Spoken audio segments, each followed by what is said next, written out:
Eyo mtu wangu wa nguvu wa Spapen, karibu tena katika Mega Vibes Entertainment. Nashukuru sana kwa time yako, umeamua kuwa nasi tena. Usisahau ku like, share and comment this video. Afu kama hujajiunga na familia yetu, basi subscribe na uguse alama ya kengele hapo. Sasa leo katika ndani ya nyumba tupo na Rayvanny Vivani Boy Chui mwenyewe. Kitu ambacho watu wengi wamefurahi kutoka kwake ni baada ya Rayvanny kugusia kwamba ujio mpya wa Mac Voice, kwamba Mac Voice baada ya muda mrefu kukaa kimya sasa atarudi.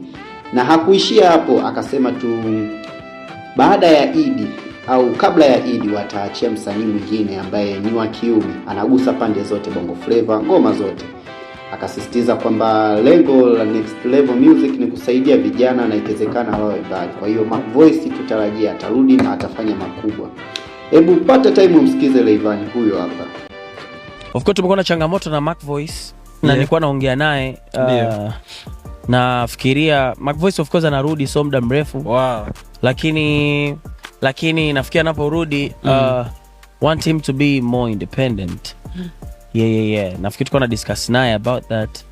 Yeah. Lakini Mac Voice anakuja, ila habari nyingine nzuri ni kwamba after Eid au kabla ya Eid, Next Level tunatoa msanii wa kiume, wa kike atakuja, lakini noma sana. Nashukuru sana kwa time yako.